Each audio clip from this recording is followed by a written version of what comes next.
আসসালামু আলাইকুম। আজকে তৈরি করব পাস্তা। এজন্য একটি পাত্রে পানি গরম করে সামান্য লবণ এবং তেল দিয়ে নেব।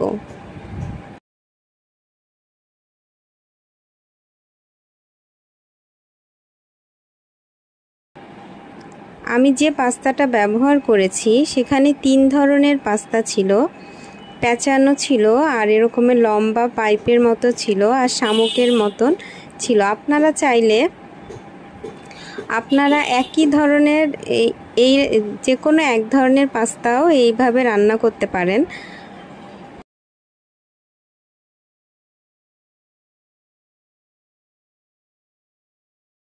পাস্তাটা দেওয়ার পরে নিয়ে নেব যাতে নিচে লেগে না যায়। এবারে অপেক্ষা করব সিদ্ধ হবার জন্য।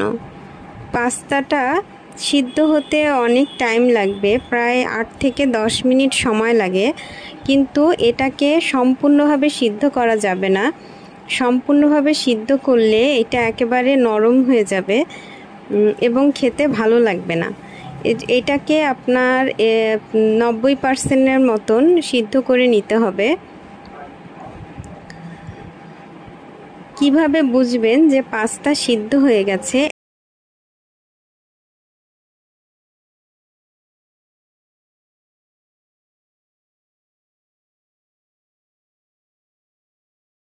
একটা পাস্তা নিয়ে এভাবে যদি কেটে দেখেন তাহলে দেখা যাবে ভিতরের সাদা অংশটা কমে আসবে। তাহলে বুঝতে হবে যে পাস্তা সিদ্ধ হয়ে গেছে। এবারে ছাঁকনিতে তুলে একটা ছড়ানো পাত্রে এভাবে বিছিয়ে দিতে হবে। পাস্তা কখনোই রান্না করে নুডলসের মতন পানি দিয়ে ধোয়া যাবে না, তাহলে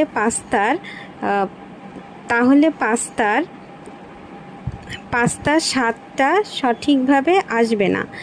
এবারে পাত্রে নিয়ে একটু নেড়ে দিব যাতে অতিরিক্ত তাপটা চলে যায়।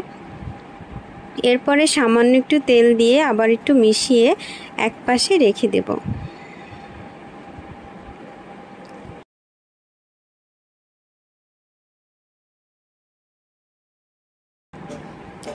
এই পাস্তাটা রান্না করার জন্য আমি যেসব উপকরণ নিয়েছি: মটরশুঁটি হাফ কাপ, মুরগির মাংস হাফ কাপ, পেঁয়াজ কুচি হাফ কাপ, রসুন কুচি 3-4টা কোয়া, মরিচ কুচি 3-4টা। এবারে পাত্রে সামান্য তেল দিব এবং পেঁয়াজগুলো দিয়ে দেব। পেঁয়াজ আমি এখানে একটু বড় কিউব করে কেটেছি, আপনারা আরও একটু ছোট করে কাটবেন, তাহলে তাড়াতাড়ি নরম হবে। এটা অনেক ভেজে পোড়াবো না, শুধুমাত্র একটু নরম। পেঁয়াজ যখন একটু নরম হয়ে যাবে তখন দিয়ে দেব মটরশুঁটি। এই মটরশুঁটিটা আমার আগে থেকেই সিদ্ধ করা, আমি সামান্য লবণ দিয়ে সিদ্ধ করে নিয়েছিলাম।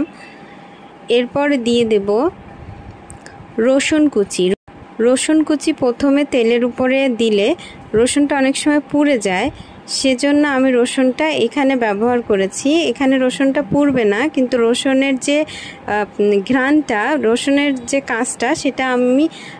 যে কাজটা সেটা সঠিকভাবে পাওয়া যাবে। এবার দিয়ে দিচ্ছি মরিচ কুচি। এবার দিয়ে দেব মুরগির মাংস। এখানে মুরগির মাংসটা আমি ছোট ছোট টুকরো করে নিয়েছি। খুব ভালো করে মিশিয়ে নেব।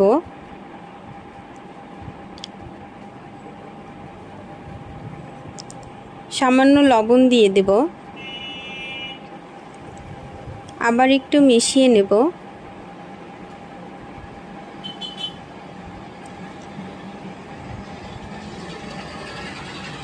এবার ঢাকনা দিয়ে ঢেকে কিছু সময় অপেক্ষা করব। মুরগির মাংস দিয়ে যে পানিটা বের হবে তাতেই এই মুরগির মাংসটা সিদ্ধ হয়ে যাবে। এবার ঢাকনা তুলে কিছু সময় নেড়ে ভালোভাবে মিশিয়ে নেব।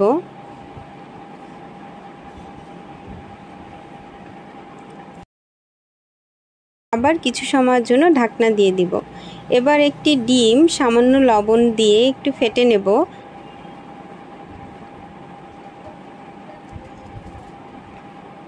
এবারে চিকেনটাকে আবারও একটু নেড়ে চেড়ে মিশিয়ে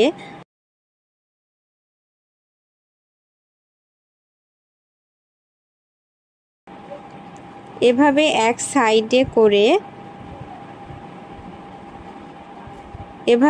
সাইড করে সামান্য তেল দিয়ে দেব। এখানে আসলে ওই ডিমটাকে ভেজে নেব, এজন্য অনেক বেশি তেলের দরকার নেই। এবার দিয়ে দেব ডিমের চারপাশের অংশ থেকে যখন একটু শক্ত শক্ত হয়ে আসবে, মানে চারপাশের অংশটা যখন একটু হয়ে আসবে, সে সময় এটাকে ভেঙে দেব। এভাবে করে টুকরো টুকরো করে দিন। আপনারা চাইলে বিভিন্ন সবজি দিতে পারেন, গাজর, ফুলকপি। যদি অনেক বেশি সবজি দেন তাহলে অল্প পরিমাণে দিবেন, তখন 1/4 কাপ মটরশুঁটি দিলেই হবে, 1/2 কাপ মটরশুঁটি দেওয়ার দরকার নেই। আমি যেহেতু একটা মাত্র সবজি ব্যবহার করেছি সে কারণে একটু বেশি পরিমাণে দিচ্ছি।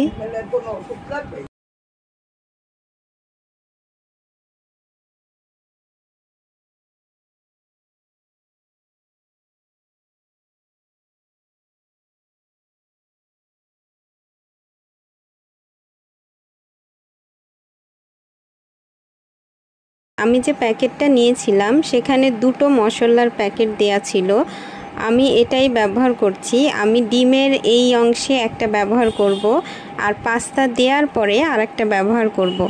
আপনাদের প্যাকেটে যদি মশলা না থাকে তাহলে আপনারা অন্য কোনো নুডলসের মশলা বা ম্যাজিক মশলার যে প্যাকেট পাওয়া যায় সেগুলো ব্যবহার করতে পারেন। এবারে পাস্তাটি দিয়ে দেব, পাস্তাটা মাংসের সাথে মিশিয়ে নেব।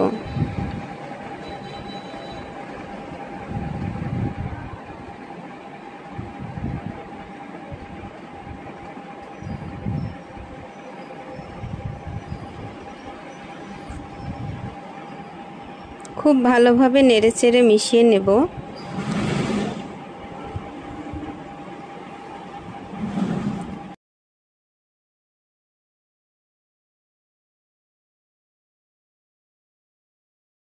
এবার দিয়ে দিব সেই প্যাকেট, অন্য যে প্যাকেটটা ছিল সেই প্যাকেটের মশলা, 1 টেবিল চামচ সয়া সস, 2 টেবিল চামচ টমেটো সস। এটা যেহেতু ঝাল পাস্তা, এ কারণে আমরা এখানে একটু অনেকটাই ঝাল ব্যবহার করেছি। এটা এখন দিয়ে দেব শুকনা মরিচ ভাঙা বা শুকনা মরিচ গুঁড়ি করা। এবার দিয়ে দিব গোলমরিচ গুঁড়া। এবার আবারও খুব ভালোভাবে মিশিয়ে নেব। এই পর্যায়ে আপনারা লবণটা চেক করে নেবেন, যদি মনে হয় লবণ লাগবে তখন দিয়ে দেবেন।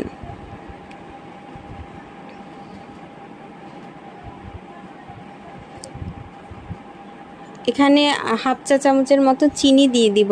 আর খুব বেশি রান্না করতে হবে না, অল্প নেড়ে মিশিয়ে নিলেই হবে।